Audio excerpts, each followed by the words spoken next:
बोलना जरूरी है। अगर कल को ऐसा हुआ कि बीजेपी 400 सीट जीत गई और जो मेरा डर था वो सही में हकीकत बन गया, सही मायनों में देश एक कंप्लीट डिक्टेटरशिप बन गया, तो मैंने सोचा कल को अगर कोई मेरा बच्चा होगा वो मुझसे क्या पूछेगा देश की ये हालत देख कि पापा आप कहाँ थे जब देश डिक्टेटरशिप की ओर गिरता जा रहा था, आपने कुछ किया क्यों नहीं।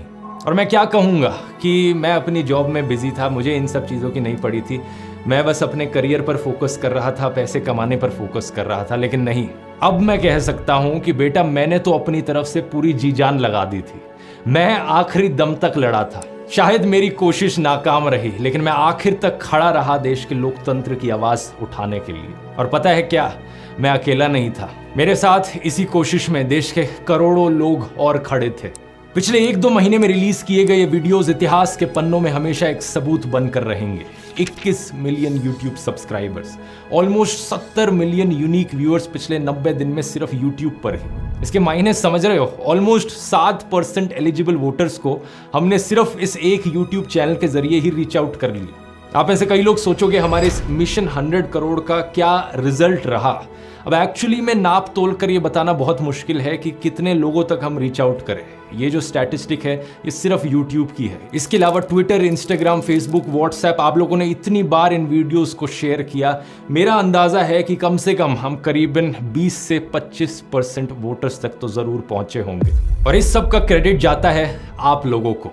और इससे पहले कि यहाँ कोई नया फर्जी क्लेम उठाए कि ये सारे तो बॉट्स हैं या पाकिस्तानी लोग हैं जो चैनल को सब्सक्राइब कर रहे हैं, देख रहे हैं, मैं आपको अपनी ऑडियंस की स्टैटिस्टिक्स भी दिखाना चाहूँगा। 80% से ज़्यादा व्यूअर्स इंडिया से हैं। ये बात सच है कि कुछ परसेंटेज व्यूअरशिप पाकिस्तान, नेपाल, बांग्लादेश जैसी नेबरिंग कंट्रीज से भी है, लेकिन 90% से ज़्यादा लोग जो इन वीडियोज़ को देख रहे थे वो इंडियंस थे, या तो इंडिया में रहने वाले या इंडिया के बाहर रहने वाले। और मैं इतना बेवकूफ़ नहीं हूं कि पैसे बर्बाद करूंगा बॉट्स खरीदने में या फिर पेड कमेंट्स खरीदने में। तो जितने भी कमेंट्स आपने वीडियोस पर देखे, जितने भी लाइक्स, जितने भी व्यूज़ आप वीडियोस पर देख रहे हो, ये सब के सब 100% असली लोग हैं। इस संघर्ष में जितनी कोशिश मैंने की है उससे कहीं ज़्यादा कोशिश आप लोगों ने करी है। एक कमेंट मैंने देखा जिसमें आप में से किसी ने लिखा था कि आपने 850 लोगों को मेरा एक वीडियो फॉरवर्ड किया व्हाट्सएप पर।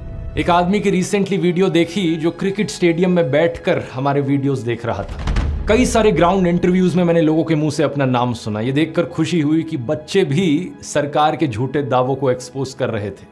एक वीडियो में ईडी की वेपनाइजेशन की बात करता है कोई लड़का, तो यूट्यूब रिपोर्टर उनसे पूछते हैं कि तुम्हें इतना कैसे पता चला, तो उन्होंने कहा ध्रुव राठी के वीडियोस देखकर पता चला। आपने कहा ईडी, आपको इतनी ज्यादा नॉलेज है, ईडी पता है आपको क्या होता है? जब आप एक ध्रुव राठी का वीडियो देख लोगे ना आपको समझ में आ जाएगा। बॉलीवुड के कई सेलिब्रिटीज हैं जिन्होंने मुझे मैसेज करके बताया कि वो कितना इंस्पायर्ड फील किए इन वीडियोस को देखकर। एक एक्टर ने मुझे बताया जिस दिन मुंबई में वोटिंग थी उस दौरान उनकी लखनऊ में फिल्म की शूटिंग चल रही थी, लेकिन हमारे प्रयास को देखकर वो इतने प्रभावित हुए कि उस दिन उन्होंने रिटर्न फ्लाइट बुक करा ली।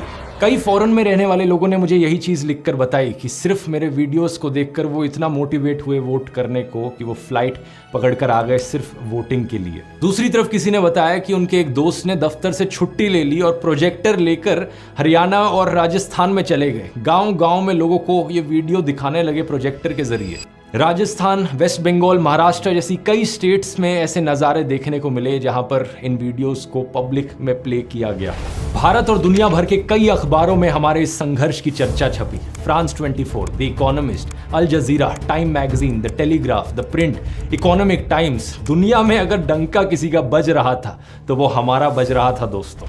ये सब देखकर इनका गोदी मीडिया, इनके गोदी यूट्यूबर्स और IT सेल, पूरा गोदी सिस्टम बुरी तरीके से बौखला गया। जो हमले मेरे ऊपर इन्होंने किए, जो बदनामी करने की कोशिश करी इन्होंने मेरी, वो भी नेक्स्ट लेवल की थी। किसी ने मुझे कुत्ता कहा, किसी ने कॉकरोच कहा, तो किसी ने बुली कहा, किसी ने एंटी नेशनल कहा, किसी ने कहा चाइनीज फंडेड है, तो किसी ने कहा ये तो पाकिस्तानी है।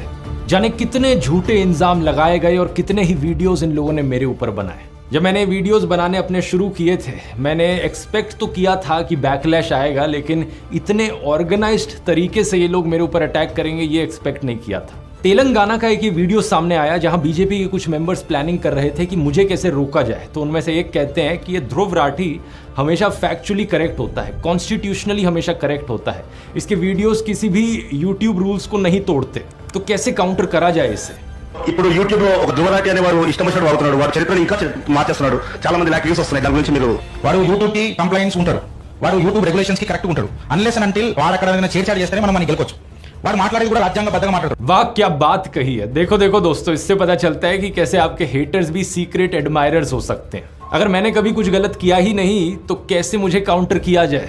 ये कहते हैं कि प्लान है इसके खिलाफ झूठी खबरें फैलाओ। झूठी खबरें फैलाओ कि जैसे ध्रुव राठी ने झूठ बोला हो कि प्रधानमंत्री मोदी सनी लियोनी को मंत्री बनाने वाले हैं। అంటే సన్నీ లియోని నెక్స్ట్ నరేంద్ర మోడీ కేబినెట్ లో మహిళా శిశు సంక్షేమ శాఖకు మంత్రిగా చేస్తున్నారని ధ్రువరాటి చెప్పిండని చెప్పారు. वाह क्या प्लान बनाया है। यानी कि फेक न्यूज फैलाओ कि ध्रुव राठी ने फेक न्यूज फैलाई है। दोस्तों मैं अक्सर बात करता हूं अपने वीडियोस में आर्टिफिशियल इंटेलिजेंस और चैट जीपीटी की। इन लोगों ने वहां भी कसर नहीं छोड़ी। डीप फेक का इस्तेमाल किया मेरे खिलाफ एक झूठी खबर फैलाने के लिए। किसी ने ये झूठी ऑडियो क्लिप डाली जिसमें मेरी आवाज को इमिटेट करने की कोशिश करी गई है। ऐसा दिखाने की कोशिश करी गई कि मैं फोन कॉल पर किसी पॉलिटिशियन से बात कर रहा था और पैसे मांग रहा था।